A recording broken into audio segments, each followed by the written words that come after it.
이스라엘 백성들이 포로에서 돌아와서 무너져 내린 예루살렘 성 재건을 시작했는데, 그들은 하나님이 예언해 주신 대로 예루살렘 성 재건만 끝나면 정치적으로도 완전히 독립하고 경제적으로도 어려움 가운데서 벗어나서 풍요롭게 될 줄 믿었어요.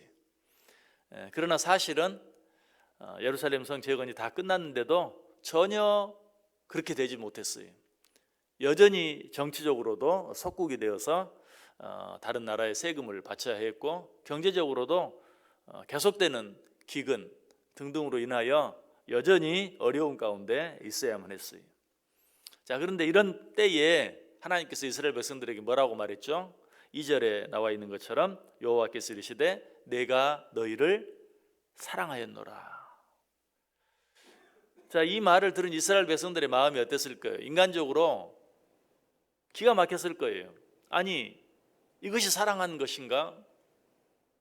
하나님 우리를 사랑하셨는데 어떻게 우리가 이렇게 어려운 가운데 놓여 있을 수 있는가?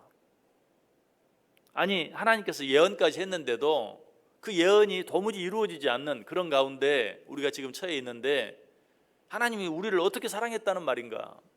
생각만 그렇게 한 게 아니고 그들은 곧바로 하나님께 그렇게 반문했어요. 2절 중간 부분에 보면 주께서 우리를 어떻게 사랑하셨나이까? 이것은 질문이 아니고 따지는 것이라 그랬죠. 하나님을 향해 따지는 거예요. 우리를 사랑하셨다고요? 어떻게 사랑하셨는데요? 언제 사랑하셨는데요? 뭘로 사랑하셨는데요? 하나님을 향해 따졌습니다. 자, 이렇게 따지고 드는 이스라엘 백성들을 향해서 하나님께서 다시 뭐라고 말씀하시죠? 2절 끝부분부터 3절까지 보시면 나 여호와가 말하노라 에서는 야곱이 형이 아니냐? 그러나 내가 야곱을 사랑하였고 에서는 미워하였으며 그의 산들을 황폐하게 하였고 그의 산업을 광야의 이리들에게 넘겼느니라. 무슨 말입니까? 에서와 야곱은 쌍둥이 형제죠. 그러나 아무리 쌍둥이 형제라도 에서는 분명히 형이었고 야곱은 동생이었어요. 당시 관습이 어땠습니까? 형이 무조건 특별한 사랑을 받는 거예요.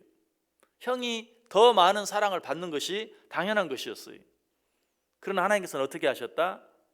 형 에서를 사랑한 것이 아니라 아무 사랑받을 자격이 없는 동생 야곱을 사랑하셨다라고 말하고 있어요. 여기서 사랑하셨다는 말은 선택했다라는 그런 의미가 강해요. 하나님께서는 형 에서보다도 동생 야곱을 무조건적으로 선택하셔서 아무런 이유 없이 사랑해 주셨다라고 말하고 있어요. 이 일은 일찍부터 이미 계획되어져 있었죠. 이삭의 아내 리브가가 태 쌍둥이를 갖게 되었을 때, 그때 태 안에서 복중에서부터 그들이 싸웠죠. 그때 리브가가 하나님께 달려가서 복중에 태아들이 싸웁니다. 이럴 때 내가 어떻게 해야 합니까? 하나님은 그에게 말이죠. 큰 자가 어린 자를 섬기게 될 것이다. 하나님께서 그렇게 작정하셨고 작정하신 대로 형보다 동생인 야곱을 선택하셔서 형보다 야곱을 더 사랑하셨어요. 이것이 이스라엘 백성들을 향한 하나님의 사랑이에요. 지금 상황이 어떻든 이보다 더 큰 사랑은 없어요. 자, 부모가 자녀를 사랑합니다. 먹여주고 입혀주고 재워주고 그 사랑이 얼마나 큽니까? 그러나 그 어떤 것보다도 가장 큰 부모의 사랑은 뭡니까? 낳아주셨다는 것이, 나를 낳아주셨다는 것. 아무리 잘 먹여주고 아무리 잘 입혀주고 아무리 잘 재워줘도 낳아주신 사랑과는 비교할 수 없어요. 설령 잘 먹여주지 못하고 잘 입혀주지 못하고 잘 재워주지 못했다 할지라도 나를 낳아주셨다는 것, 그것으로 인하여 부모의 사랑은 이 세상에서 가장 귀하고 가장 크고 가장 아름다운 사랑이 되는 것이, 사실 잘 먹여주고 잘 입혀주고 잘 재워주는 것은 부모 아니라도 할 수 있죠. 세상에 그런 사람들도 많아요.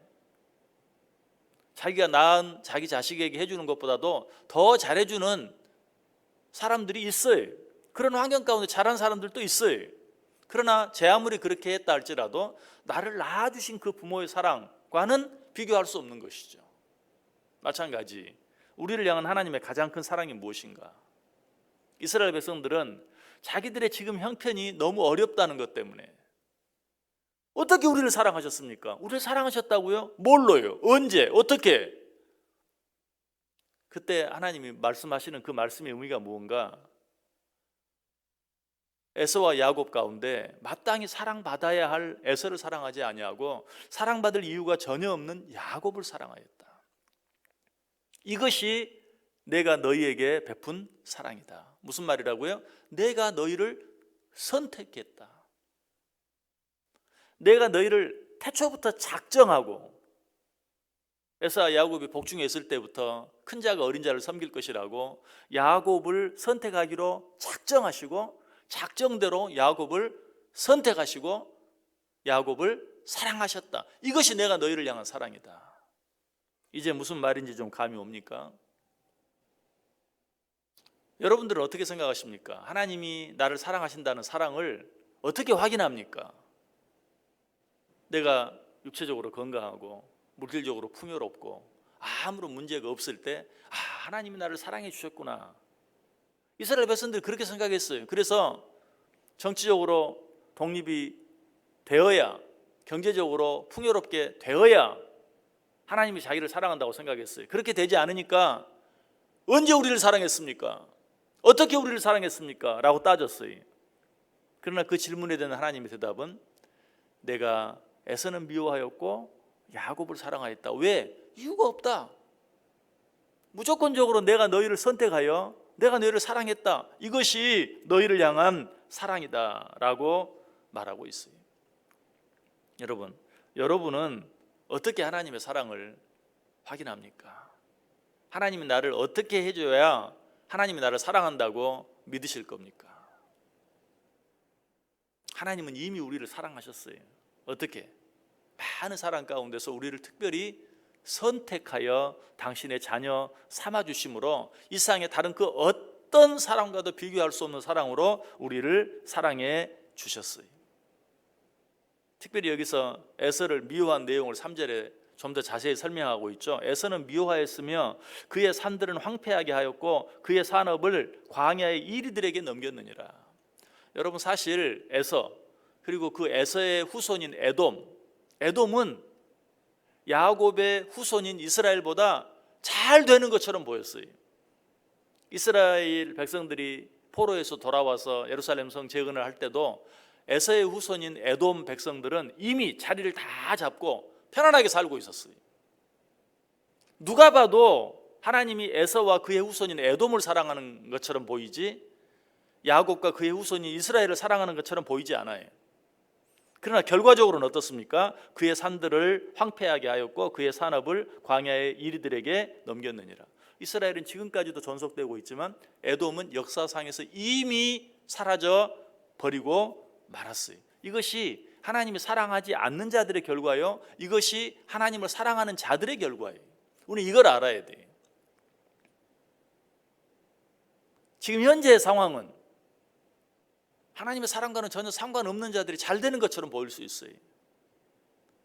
그러나 그 결과는 어때요? 하나님을 사랑하는 자들이 끝까지 가는 거예요. 쉽게 말하면 하나님을 믿지 않는 자들이 더 축복받는 것처럼 보이는 일들이 얼마나 많은지 몰라요. 그러나 결과는 그들은 망하고 하나님을 알고 하나님을 믿는 자들이 끝까지 남을 수밖에 없는, 그것이 하나님께서 우리를 사랑하는 모습이다 하는 것을 우리가 분명히 알아야 돼요. 여러분 성경에 가장 고생한 한 사람을 뽑으라고 하면 누굽니까? 야곱이죠. 에서가 고생했다는 말 들어보셨어요? 그런 말 없어요. 야곱은 고생의 대명사 같은 사람이에요. 그러나 하나님께서는 누구를 사랑해요? 야곱을 사랑하셨어요. 누구를 선택해? 야곱을 선택했어요. 얼마나 고생하는가, 이것을 가지고 고생하느냐 고생하지 않느냐, 그것을 가지고 하나님의 사랑을 잴 수는 없어요. 재서는 안 돼요. 하나님을 믿지 않는 자들도 잘 되는 것처럼 보일 수 있어요. 아니 실제로 잘 될 수 있어요. 그러나 하나님이 함께하지 않는 자들의 잘됨은 우리 눈으로 보기에는 막 쭉쭉 앞으로 나가는 것 같지만 사실은 제자리 걸음에 불과해요. 역시 실제로 있었던 이야기인데 알프스산에서 어떤 사람이 길을 잃었어요. 13일 만에 구조가 되었는데 이 사람은 얼어 죽지 않기 위해서 13일 동안 단 2시간만 자고 계속 걸었다고 그래요. 아무리 지쳤다 하더라도 13일 동안 계속 걸었으면 얼마나 갔을까요? 근데 실제로 나중에 구조된 후에 알아보니까 13일 동안 6km 반경을 계속 돌았어요. 어떻게 보면 제자리나 마찬가지죠. 근데 사람들에게는 그런 본능이 있대요. 윤형 본능이라고. 어떤 특별한 목표나 나침판이나 이런 게 없으면 자기는 똑바로 나아간다고 생각하지만 뱅뱅 돌게 되어 있어요. 이것이 사람이 산속에서 길을 잃으면 길을 찾지 못하는 이유예요. 타락한 인간의 본성이 그래요. 하나님을 따르지 아니하고 하나님의 말씀을 붙잡지 아니하고 자기 방법대로 애쓰고 노력하면 열심히 나아가는 것 같지만 결과적으로는 어때요? 제자리. 안타깝게도 죽을 때에서야 그 사실을 깨달아야 해요. 그러나 이미 늦은 것이죠. 그러나 하나님을 믿는 자들은 어때요? 어떻게 보면 제자리 있는 것 같고 어쩔 때는 너무 느리게 가는 것 같고 아무것도 변하지 않는 것 같고 답답할 때가 있어요. 그러나 마지막 때가 되면 엄청나게 앞으로 나아가 있는 것을 알게 돼요. 여러분 이 사실을 믿으시길 바랍니다. 하나님을 믿지 않는 자들, 하나님을 알지 않는 자들, 이런 자들은 잘 되는 것 같고 쭉쭉 앞으로 나가는 것 같아도 제자리이지만 하나님을 믿는 믿음을 가지고 하나님을 바라보고 사는 자들은 너무 더딘 것 같고 너무 앞으로 나아가지 못하는 것 같고 때로는 퇴보하는 것 같지만 결과적으로 마지막 때 하나님 앞에 우뚝 서 있는 그런 모습을 보게 될 것이다. 여러분 이것이 하나님께서 우리를 사랑하시는 방법이, 하나님 우리를 사랑하시는 증거는 내가 편안한 것도, 내가 부유해지는 것도, 내가 고생하지 않는 것도 아니, 하나님께서 우리를 선택해 주셨다는, 그리고 하나님의 그 선택은 끝까지 간다는 것, 영원히 변치 않는다는 것.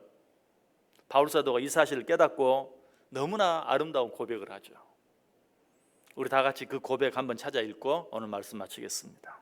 로마서 8장 35절에서 37절까지. 로마서 8장 35절에서 37절까지.